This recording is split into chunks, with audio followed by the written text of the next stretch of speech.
ಹುಚ್ಚ ಹುಚ್ಚ ಹುಚ್ಚ ಹುಚ್ಚ ಯಜ್ಞನಾಳ ಹುಚ್ಚ ಯಜ್ಞನಾಳ ಹುಚ್ಚ ಧಿಕ್ಕಾರ ಧಿಕ್ಕಾರ ಜಾತಿವಾದಿ ಯತ್ನಾಳೆಗೆ ಧಿಕ್ಕಾರ ಧಿಕ್ಕಾರ ಧಿಕ್ಕಾರ ಧಿಕ್ಕಾರ ಧಿಕ್ಕಾರ ಕೋಮುವಾದಿ ಯತ್ನಾಳೆಗೆ ಧಿಕ್ಕಾರ ಧಿಕ್ಕಾರ ಧಿಕ್ಕಾರ ಜಾತಿವಾದಿ ಯತ್ನಾಳೆಗೆ ಧಿಕ್ಕಾರ इस कदर इस शहर का एमएलए मुसलमानों को बाकायदा टारगेट करके बार बार गंदी जबान इस्तेमाल कर रहा है या फिर गालियां दे रहा है। इसको देखते हुए अगर आज की आवाम जिस कदर यहाँ पर आई हुई है, मुझे लगता है कि कुछ ही लोगों को शायद वो गालियां लगी होंगी, कुछ ही लोगों को बुरा लगा होगा, कुछ ही लोगों को तकलीफ हुई होगी। ऐसा मंजर देखने के बाद लग रहा है। खैर, हम उस पर ज्यादा गहराई में ना जाते हुए मैं अपनी बात आप लोगों के सामने रखना चाहता हूँ कि अपने हर फंक्शन में, अपने हर प्रोग्राम में हमारे शहर का एमएलए यत्नाल बाकायदा मुसलमान अवाम को, मुसलमान शहरी को और मुसलमान लीडरों को अपनी गंदी जबान से उनका नाम लेते हुए गालियां बकता है। इसके बाद हम लोग डिपार्टमेंट से हाथ जोड़कर इनके खिलाफ एफआईआर करने की जब गुजारिश करते हैं तो एक तो डिपार्टमेंट हमें 8-8 दिन स्टेशन के चक्कर लगवाता है। जब एफआईआर करता है तो कुछ ऐसे सेक्शंस लगाता है जो कि स्ट्रांग ना हो, जिस पर अरेस्ट भी न किया जाए। लेकिन जब कोई नॉन अवेलेबल सेक्शंस उस पर लगते हैं तो किसी भी किस्म का एक्शन नहीं होता, किसी भी किस्म का एक्शन एमएलए पर नहीं लिया जाता, ना उसे अरेस्ट किया जाता, ना उसे ताकीद किया जाता, ना उससे कोई भी कड़ी कार्रवाई की जाती। इतना सब कुछ मुसलमानों के साथ होने के बावजूद भी ये डिपार्टमेंट खामोश है, जबकि सबसे पहला रोल यहाँ पर डिपार्टमेंट को करना चाहिए था। अवाम को जागने से पहले, अवाम को उठने से पहले डिपार्टमेंट अपनी जानिब से अगर 100 मोटो केस करता तो हम डिपार्टमेंट को समझ सकते थे कहां ना कहां ये लॉ एंड ऑर्डर को मेंटेन करने की कोशिश की जा रही है बोल के। जबकि एमएलए यत्नाल बीजापुर शहर के अंदर खड़े होकर संविधान की धज्जियां उड़ाता है, लॉ एंड ऑर्डर की धज्जियां उड़ाता है और आप खामोश रहते हैं। और मैं कहना चाहता हूं हमारे बीजापुर के लीडरों से, कांग्रेस लीडरों से, जिस कदर आप लोगों ने कुछ दिन पहले एक प्रेस कॉन्फ्रेंस के जरिए आप लोगों ने यत्नाल को जवाब दिया, मैं इस बात को काबिल तारीफ मानता हूं कि जिस भाषा में उसने कहा था उसी भाषा में आप लोगों ने जवाब भी दिया। लेकिन इतना काफी नहीं है। मैं समझता हूं कि जिन लोगों ने जवाब दिया वो मुस्लिम लीडर्स अपनी कौम के, अपने लोगों के, अपने कौम के औरतों की इज्जत की भावनाओं की कदर करते हुए आप लोगों ने जवाब दिया। तो फिर आप लोगों के पीछे जो कांग्रेस पूरी बड़ी पार्टी खड़ी हुई है, उस पार्टी की जानिब से अब तक कोई एक्शन नहीं हुआ। बीजापुर शहर के, बीजापुर डिस्ट्रिक्ट के अंदर 6 एमएलए कांग्रेस के हैं। कोई कांग्रेस का एमएलए यत्नाल के खिलाफ बोलना नहीं चाहता। वो लोग सिर्फ मुस्लिम कांग्रेस लीडर के कंधों पर जिम्मेदारी डालकर प्रेस कॉन्फ्रेंस के जरिए बता रहे हैं कि हम भी आपके साथ हैं। और मुस्लिम कांग्रेस लीडर्स अपने जज्बात को, अपने भावनाओं को, अपने गुस्से को जाहिर करते हुए नजर आ रहे हैं। क्या सिर्फ मुसलमानों को गाली दिए तो मुसलमान कांग्रेस लीडर ही बोलना जरूरी है क्या? कहां है यहाँ पर बीजापुर डिस्ट्रिक्ट का जो है सदर, कहां है कांग्रेस प्रेसिडेंट? क्यों नहीं बोलते, क्यों नहीं एक्शन लेते? कहां है कांग्रेस हुकूमत? आप लोगों ने 88% जो है हुकूमत, 88% जो है मुसलमान का वोट लेकर इस कर्नाटक के अंदर हुकूमत बिठाई हुई है। जब मुसलमानों को कोई गाली देता है तो आप नहीं बोलते, जब मुसलमानों को कोई बुरा भला बोलता है तो आप नहीं बोलते, जब मुसलमानों की औरतों की इज्जत के ताल्लुक से जब बोला जाता है तो आप नहीं बोलते। लेकिन इलेक्शन के दौरान इन्हीं लीडरों को लेकर, इन्हीं आपके जो है मीडिएटर्स को लेकर आप अवाम में उतरते और मुसलमानों को बहला फुसलाकर आप उनका वोट लेकर जाते हैं, डरा धमका कर वोट ले जाते हैं। बीजेपी का कभी नाम लेते हैं, कभी जेडीएस का नाम लेकर, कभी ऐसे यत्नाल जैसे शैतान लोगों का नाम लेकर आप लोग डरा कर वोट हासिल करने में कामयाब होते हैं। यही अवाम के ऊपर जब गालियां बकी जाती हैं, इनके औरतों के ताल्लुक से बुरा भला बोला जाता है तो आप नहीं आते। 6 एमएलए, मैं पूछना चाहता हूं 6 एमएलए, क्या तुम में किसी में ताकत नहीं है यत्नाल से लड़ने की? क्या तुम में किसी में ताकत नहीं है यत्नाल को खिलाफ बात करने की? क्या तुम में किसी में ताकत नहीं है कि यत्नाल को जबान बंद कराने की? और मैं हुकूमत में बैठे हुए सिद्धरामैया साहब से पूछना चाहता हूं, जब तुम्हारे ऑफिस के बाहर खड़े होकर वो तुम्हें भी गालियां बक रहा है और तुम्हारे हाईकमांड राहुल गांधी को भी गालियां बक रहा है, तब भी तुम अरेस्ट नहीं करते। और वो बाहर आकर स्टेटमेंट देता है कि नम भूम बाजू के एसपी इधर और नम अरेस्ट ಮಾಡಿಲ್ಲ ಏನಿಲ್ಲ ಕೇಸ್ ಐತಿ ನಾನ್ ಅವೇಲೇಬಲ್ ವಾರಂಟ್ ಇದೆ ಅಲ್ಲಿ ಯಾರೇ ಹರ್ಕೋಡ ಅವ್ರ ಅಂತ ಹೇಳಿ खुला बात कर रहा हो। ये लॉ एंड ऑर्डर की धज्जियां आपके सामने उड़ाई जा रही हैं, आपकी हुकूमत की धज्जियां उड़ाई जा रही हैं, एक कम्युनिटी के जज्बात को ठेस पहुंचाया जा रहा है। ये कांग्रेस हुकूमत खामोश क्यों है? कांग्रेस हुकूमत क्यों एक्शन नहीं लेना चाहती, क्यों कांग्रेस हुकूमत मुसलमानों की परेशानियों को जो है नजरअंदाज कर रही है। और मैं खास तौर पर उस्तुवारी सचिव एमबी पाटिल साहब से कहना चाहता हूं, एक जुमला भी आपने नहीं कहा अखबार के खिलाफ, एक जुमला भी। जिन्होंने मुसलमान को इस तरह गाली दी, मुसलमान की औरतों को बुला, लेकिन आपने एक जुमला भी खिलाफ बोलना मुनासिब नहीं समझा। इससे हमें साफ जाहिर होता है कि आपकी ये कांग्रेस और बीजेपी नहीं है, बल्कि मिलीजुली सरकार है। ये कांग्रेस और बीजेपी नहीं है, कर्नाटक के अंदर ये मिलीजुली सरकार बैठी हुई है, जिसकी वजह से दोनों का मकसद सिर्फ और सिर्फ मुसलमान को टारगेट करना है। एक को मुसलमान को डराना है, दूसरा मुसलमान का वोट लेना चाहता है। मैं और खास तौर से हमारे शहर के एमएलए यत्नाल साहब से कहना चाहता हूँ, एमएलए यत्नाल साहब ನಿಮ್ಗೊಂದು ಮಾತು ಈ ಮಾಧ್ಯಮ ಕಡೆಯಿಂದ ಕೇಳಬೇಕಂತ ಮಾಡೀನಿ. ನಿಮ್ಗೆ ಮುಸುಲ್ರು ಕೂಡ ಬಹಳ ಶಿಟ್, ಮುಸುಲ್ರ ಮ್ಯಾಗ ಬಹಳ ಶಿಟ್, ಮುಸುಲ್ರ ಮ್ಯಾಗ ನಿಮ್ಗ ಬಹಳ ಆ ನಮೂನೆ ನೀವು ಏನು ತೋರಿಸ್ತಿರಲ್ಲ ಸ್ಟೇಜ್ ಮ್ಯಾಗ ನಿಂತ ಅಷ್ಟು ಶಿಟ್ ಇದ್ದವ್ರು ನೀವು ಮುಸುಲ್ರು ಕೂಡ ದಂಧೆ ಮಾಡ್ತೀರಿ, ಮುಸುಲ್ರು ಕೂಡ ಬಿಸ್ನೆಸ್ ನಾಗ ಪಾರ್ಟ್ನರ್ ಇದ್ರಿ ಗೊತ್ತೈತೇನ. ನಿಮ್ ವೇದಿಕೆ ಕೆಳಗೆ ನಿಂತವ್ರದು ಮ್ಯಾಗ ಕೂತಾರ್ದು ಎಲ್ಲಾರು ಗೊತ್ತೈತಿ, ಕೆಳಗೆ ನಿಂತವ್ರಿಗೆ ಯಾರಿಗೂ ಗೊತ್ತಿಲ್ಲ. ಅವ್ರು ಹುಚ್ಚಗತ್ಲೆ ಚಪಾಳಿ ಹೊಡ್ಕೊಂಡು ನಿಂದಿರ್ತಾರಲ್ಲ, ನಿಮ್ಮ ಮತ್ತಿಗೆ ಹುಚ್ಚಗತ್ಲೆ ಚಪಾಳಿ ಹೊಡ್ಕೊಂಡು ನಿಂದಿರ್ತಾರ. ಇದೇ ಸಿದ್ಧಶ್ರೀ ಬ್ಯಾಂಕ್ನಾಗ ನಿಮ್ ಮಂದಿಕ್ಕಿಂತ ಹೆಚ್ಚಿಗೆ ನಮ್ಮ ಮಂದಿದ ಅಕೌಂಟ್ ಐತಲ್ಲ, ನಿಮ್ ಮಂದಿಕ್ಕಿಂತ ನಮ್ಮ ಮಂದಿದ ಹೆಚ್ಚಿಗೆ ಅಕೌಂಟ್ ಐತಿ. ಅಲ್ಲಿಂದ ಅವ್ರ ಕಡೆಯಿಂದ ಸಿಗುವುದು ಪ್ರಾಫಿಟ್, ಬಡ್ಡಿ ಮಾತ್ರ ತಗೋತೀರಿ, ಅವ್ರ ಕಡೆ ಅವ್ರು ಕೂಡ ಬಿಸ್ನೆಸ್ ಕೂಡ ಮಾಡ್ತೀರಿ. ಮತ್ತೆ ಒಳಗಿಂದ ಒಳಗೆ ನೀವು ಮುಸಲ್ಮಾನ ದೊಡ್ಡ ಲೀಡರ್ಸ್ ಕೂಡ ಕಾಂಟ್ಯಾಕ್ಟ್ ನ ಇಟ್ಟಿದ್ರಿ. ಆದ್ರೆ ವೇದಿಕೆ ಮೇಲೆ ನಿಂತು ಈ ಬಿಜಾಪುರ ಜನತೆಗೆ ಹುಚ್ಚು ಮಾಡೋ ಸಲುವಾಗಿ ನೀವು ಮುಸಲ್ಮಾನ್ಗೂ ಬೈತೀರಿ. ಮುಸಲ್ಮಾನ್ ಕೂಡ ನಿಮ್ಗೆ ಹಿಟ್ಟು ಸಿಟ್ಟಿದ್ರ ಒಂದು ಮಾತು ಕೇಳ್ತೀನಿ, 2014ನಾಗ ಯಾವಾಗ ಸೆಂಟ್ರಲ್ ಬಿಜೆಪಿ ಗವರ್ಮೆಂಟ್ ಬಂದಿತ್ತು ಆ ಟೈಮ್ ಅಲ್ಲಿ ನೀವು ಒಂದು ರ್ಯಾಲಿ ಮಾಡಿದ್ರಿ ಬಿಜಾಪುರ್ನಾಗ, ನಿಮ್ ಮೇಲೆ ಕೇಸ್ ಆಯ್ತು, ಓಡ್ ಹೋದ್ರಿ. ನಿಮ್ಗೆ ಓಡಿಸ್ಕೊಂಡು ಹಿಂಗೆ ತಗೊಂಡು ಹೋಗೋದವ ಯಾರ? ನಿಮ್ ಡ್ರೈವರ್ ಯಾರಿದ್ದ? ಅವ ಒಬ್ಬ ಮುಸಲ್ಮಾನ. ನಿಮ್ಗೆ ಆಟ ಮುಸಲ್ಮಾನಾಗಿ ಸಿಕ್ಕಿದ್ರ ಮುಸಲ್ಮಾನ್ ಕೂಡ ಯಾಕೆ ಓಡ್ ಹೋಗಿರಿ ಬೆಳಗಾವ್ಗ? ನೀವು ಎಲ್ಲ ಸಿಕ್ಕಿರ್ ಗೊತ್ತೈತೇನೆ ಬೆಳಗಾವ್ದಾಗ?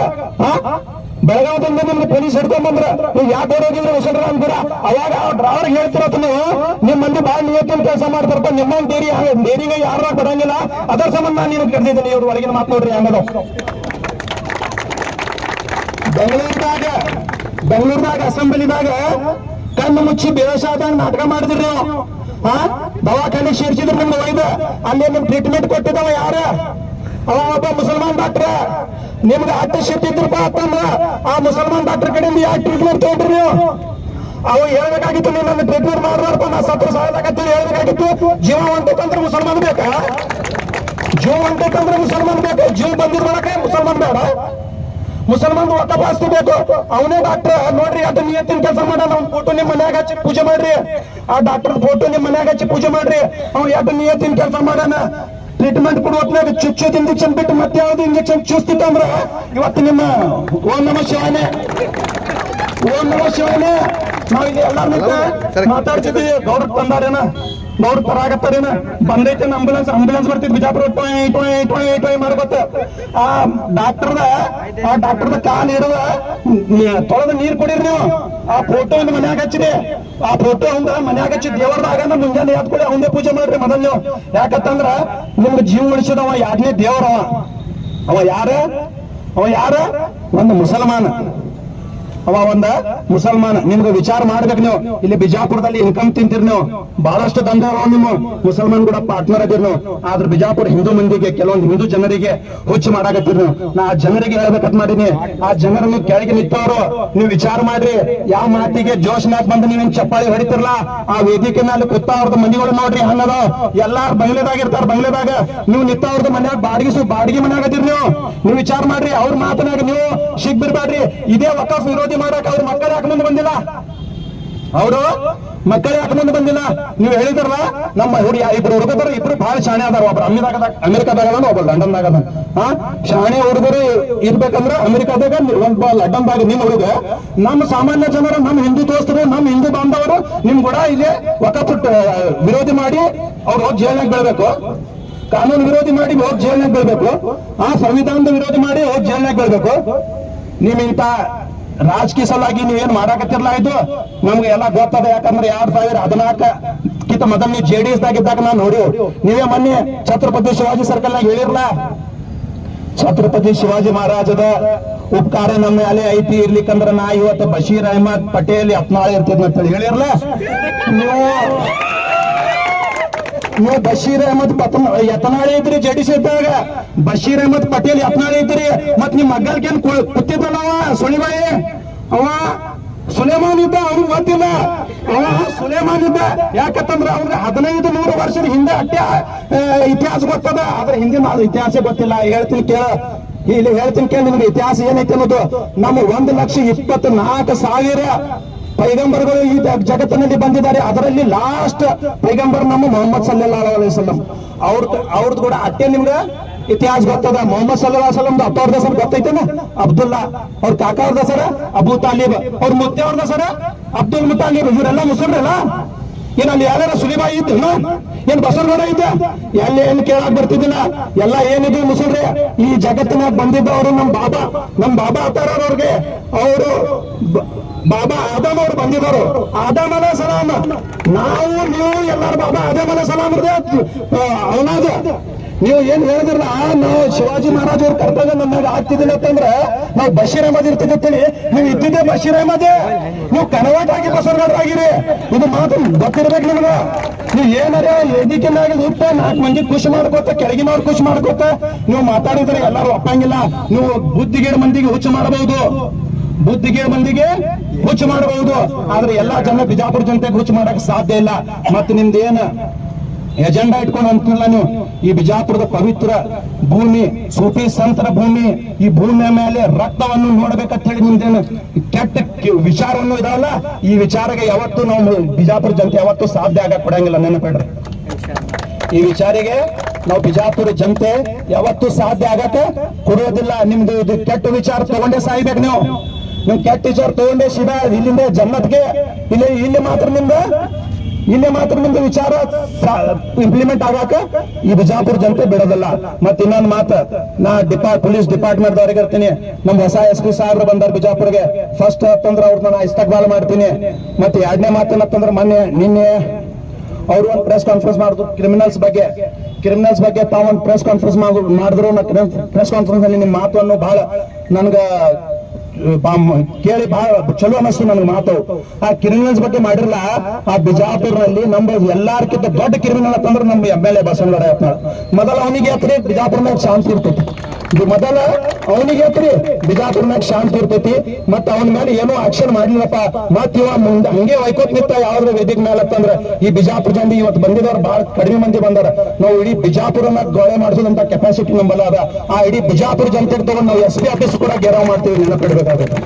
ಡಿಪಾರ್ಟ್ಮೆಂಟ್ ಅವ್ರಿಗೆ ನಾವು ಕೈ ಜೋಡಿಸಿ ವಿನಂತಿ ಮಾಡ್ತೀವಿ. DC ಸಾಹೇಬ್ರಿಗೆ ಕೈ ಜೋಡಿಸಿ ವಿನಂತಿ ಮಾಡ್ತೀವಿ. ಈ ಬಿಜಾಪುರ ಸೂಫಿ ಸಂತರ ಒಂದು ಶಾಂತವಾಗಿ ಇಟ್ಟಿದೆ ಅಂದ ಸಿಟಿ ಇದೆ.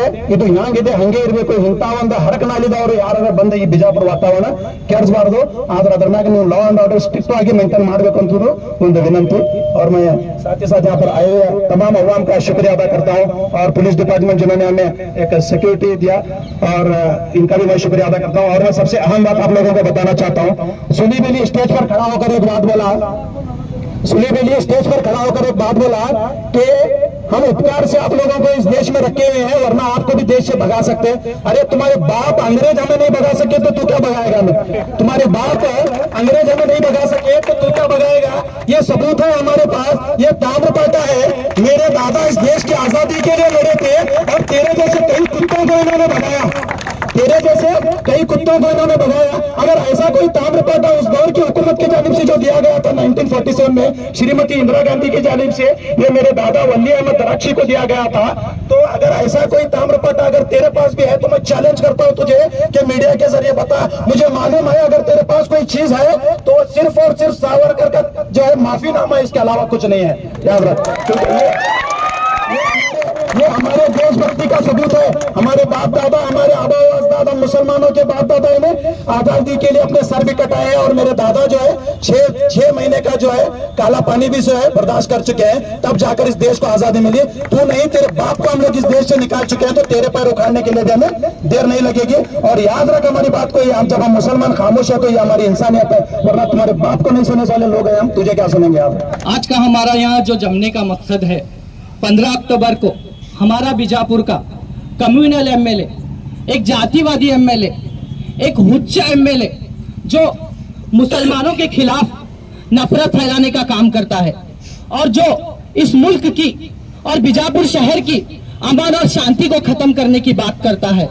ऐसे यत्नाड़ के खिलाफ आज हम लोग, वो यत्नाड़ जो कॉन्स्टिट्यूशन की हिफाजत नहीं करता, जो बाबा साहब अंबेडकर की संविधान की इज्जत नहीं करता, ऐसे कम्युनल एमएलए, ऐसे जातिवादी एमएलए के बारे में आज हम यहाँ प्रोटेस्ट करने के लिए यहाँ पर जमा हुए हैं।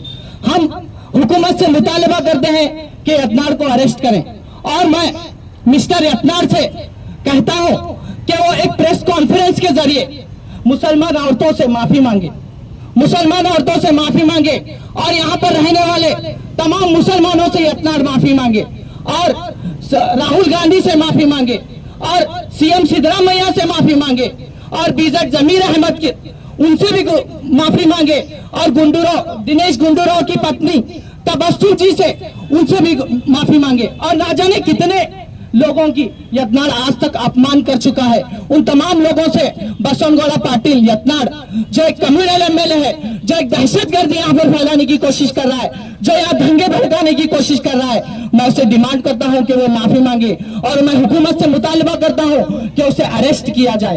As per the supreme court guidelines के हिसाब से जो भी नफरत अंगेज तकरीर करता है, जो भी नफरत अंगेज भाषण देता है, उसे सुप्रीम कोर्ट का एक ये दिया, डिपार्टमेंट को एक अथॉरिटी दी है कि उसे वहां पर इमीडिएटली सो मोटो केस करके उसे अरेस्ट किया जाए। लेकिन क्या इतने बार यत्नाड़ बीजापुर में इतनी दफा हेट स्पीचेस दे चुका है, ना जाने कितनी दफा हेट स्पीचेस दे चुका है। क्या ये डिपार्टमेंट का हक नहीं था? क्या ये डिपार्टमेंट को नहीं चाहिए था कि उस पर सो मोटे केस दर्ज करके उसे अदालतों में घसीटा जाता? लेकिन हमारा डिपार्टमेंट आज तक इतने भाषण देने के बावजूद भी उस पर कोई सो मोटो केस नहीं दर्ज किया गया। लेकिन जब कोई एक मुसलमान एक स्पीच करता है, जो अपने राइट के बारे में हाथ मांगता है, तो उसके बारे में सो मोटो केस दर्ज करने के लिए आपको याद आता है। लेकिन जब ऐसे लोग जो नफरत फैलाने का काम करते हैं, जब ऐसे लोग स्पीच करते हैं, तो आपको उनके ऊपर सो मोटो केस करना याद नहीं आता। ये संविधान, चाहे वो मिनिस्टर हो, चाहे वो एमएलए हो, चाहे वो एमपी हो, चाहे वो प्राइम मिनिस्टर हो, चाहे वो चीफ मिनिस्टर हो, सबके लिए, चाहे वो नागरिक हो, हर किसी के लिए संविधान एक है।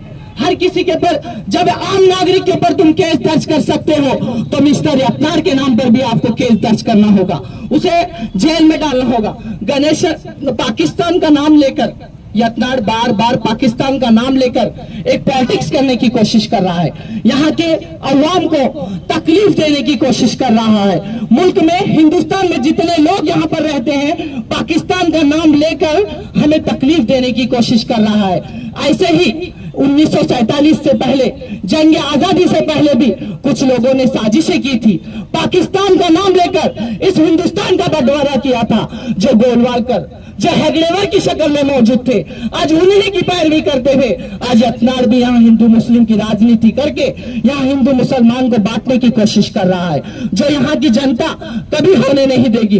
गणेश विसर्जन के मौके पर जब तुझे चाहिए था कि वहाँ गणेश जी के बारे में बात करें, लेकिन वहाँ गणेश विसर्जन के मौके पर तू जाकर वहाँ टीपू सुल्तान रहमतुल्लाह अलैह के बारे में बुरी बुरी बातें करता है, टीपू सुल्तान रहमतुल्लाह अलैह को गालियां देता है, टीपू सुल्तान की शान में गुस्ताखी करने की कोशिश करता है, और टीपू सुल्तान की हिस्ट्री को गलत बयान करता है। मैं तुझसे कहना चाहता हूं मिस्टर यत्नाड़, ये बात याद रख ले, मिस्टर यत्नाड़ तू ये बात याद रख ले, अगर जंग आजादी के फ्रीडम फाइटर में अगर किसी का नाम लिया जाता है तो वो शेर मैसूर, वो मर्द मुजाहिद टीपू सुल्तान रहमतुल्लाह अलैह का नाम है। अगर तुझे मुसलमानों से इतनी नफरत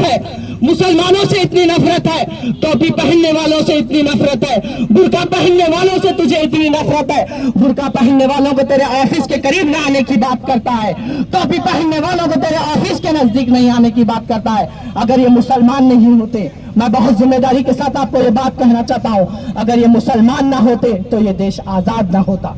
अगर ये मुसलमान ना होते, ये टोपी पहनने वाले, ये झुब्बा पहनने वाले, ये मदारिस में पढ़ने वाले बच्चे अगर आज हिंदुस्तान में मौजूद नहीं होते तो ये हिंदुस्तान हमें आजाद नहीं होता। जिस देश में तू एक आजादी के साथ रहकर एक आजाद जिंदगी जी रहा है, तुझे एहसान मानना चाहिए मुसलमानों का। तुझे एहसान मानना चाहिए वो हिजाबी लड़की सुमैया तैयब जी का, जिन्होंने तिरंगे को रंग दिया, जिन्होंने तिरंगा बनाया। उस सुमैया तैयब जी का तुझे एहसान मानने की जरूरत है। शायद तू ये हिस्ट्री को भूल गया है। रामनवमी के टाइम पर, रामनवमी की यात्रा में, रामनवमी के टाइम पर नफरत फैलाने की बात करता है। हालांकि तुझे वहां चाहिए था, रामनवमी के वक्त तुझे चाहिए था कि वह राम जी के तालीमात बोले। वहाँ हिंदू महासभा, हिंदू का प्रोग्राम है, तो तुझे चाहिए कि वहाँ हिंदू के बारे में बात करे, हिंदू मजहब की अच्छाइयां बयान करे, राम जी के तालीमात बयान करे। लेकिन तू वहां जाकर भी उन अपने धर्म की बात नहीं करता है। तू वहां जाकर भी मुसलमानों का प्रचार करता है। तू वहां जाकर भी टीपू सुल्तान का प्रचार करता है। तू वहां जाकर मुसलमानों का प्रचार करता है। तुझे चाहिए कि तू वहां जाकर राम जी के तालीमात लोगों को बताएं। और सिद्धेश्वर गुड़ी के जात्रे के मौके पर, सिद्धेश्वर गुड़ी का जात्रा जो बीजापुर में बहुत मशहूर है, सिद्धेश्वर एक बहुत बड़ी हस्ती थी। मैं सिद्धेश्वर जी के बारे में एक बात कहना चाहता हूं। एक बहुत बड़ी हस्ती जो जिन्होंने 68,000 वचने लिखे, 68,000 वचना उन्होंने लिखा है। आज तक मैंने यत्नार को नहीं देखा कि वो सिद्धेश्वर गुड़ी में कभी किसी का एक वचन बोलते हुए, सिद्धेश्वर का एक भी वचन उसने नहीं बांटा, बल्कि उसे चाहिए था कि वो सिद्धेश्वर जी को फॉलो करते हुए वो वहां जो यात्रा होता है वहां मुसलमानों की दुकानों पर लगाने पर पाबंदी की बात करता है। मुसलमानों की दुकान वहां पर ना लगाई जाए, यत्नार कहता है। क्या वो वक्त भूल गया यत्नार? क्या तू जब मुसलमानों के घरों में बिरयानी खाता था? क्या वो वक्त भूल गया जब टोपी पहनकर तू हमारी ईदगाह में नमाज पढ़ता था? क्या वो वक्त भूल गया जब टीपू सुल्तान की जयंती में, हमारी जयंती में तू शामिल हुआ करता था? आज तेरे ख्यालात बदल गए। अब तू पॉलिटिक्स के लिए मुसलमानों को निशाने पर रख गया। तू हमारे घरों में बिरयानी खाया है, तू टोपी पहनकर ईदगाह में नमाज पढ़ा है, तेरे फोटोज मौजूद हैं, तेरे पुरुष मौजूद हैं, फिर भी तू आज मुसलमानों से इतनी नफरत फैलाने की बात करता है।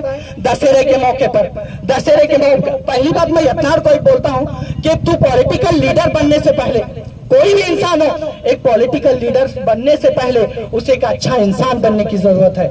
किसी का मजहब रहने दे, कोई भी मजहब रहने दे, पहले अच्छा इंसान बनने की दावत देता है। यत्नार से मैं गुजारिश करता हूँ, तू पॉलिटिशियन बाद में है, तुझे पहले अच्छा इंसान बनने की जरूरत है, ताकि तुझे चले जाने के बाद दुनिया तुझे याद करे, तेरी अच्छाइयों को देखकर तुझे याद किया जाए। लेकिन जब तेरी ऐसी करतूत होती है तो तुझे याद नहीं किया जाएगा। यत्नार, दशहरे के मौके पर राम ने रावण का खात्मा किस तरह किया वो बोलना चाहिए था। झूठ पर सच्चाई की जीत कैसे हुई वो बोलना चाहिए था। लेकिन तू वहां भी जाकर मुसलमानों के खिलाफ नफरत फैलाने का काम करता है।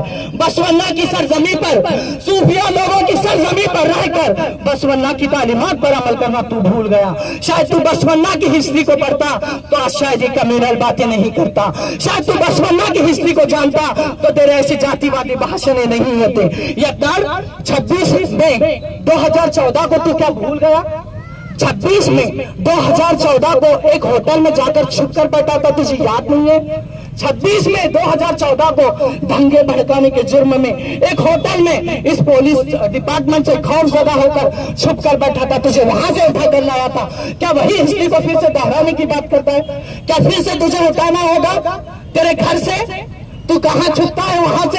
देख, यत्नार जो नफरत फैलाने की कोशिश कर रहा है, ये बीजापुर शहर वो औलिया का शहर है, ये हिस्टोरिकल प्लेस है, यहाँ किसी की नफरत नहीं चलती। यहाँ आपस में मुसलमान और हिंदू आपस में भाई भाई हैं, इनमें फूट डालने की कोशिश ना कर मिस्टर यत्नार।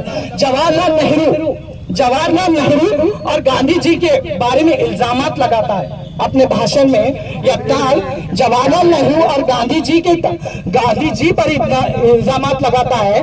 गांधी जी ने इस देश की आजादी के लिए संघर्ष किया है। गांधी जी ने इस देश की आजादी के लिए संघर्ष किया है। टीपू सुल्तान ने इस देश की आजादी के लिए संघर्ष किया है। शायद तेरे कोई भी मुत्या ने भी इस देश के लिए लड़ा नहीं होगा। तू कह रहा था स्पीच में मुत्या न मुत्या, मुत्या न मुत्या, तेरा मुत्या न मुत्या, मुत्या न मुत्या भी इस देश के लिए आजादी से नहीं लड़ा।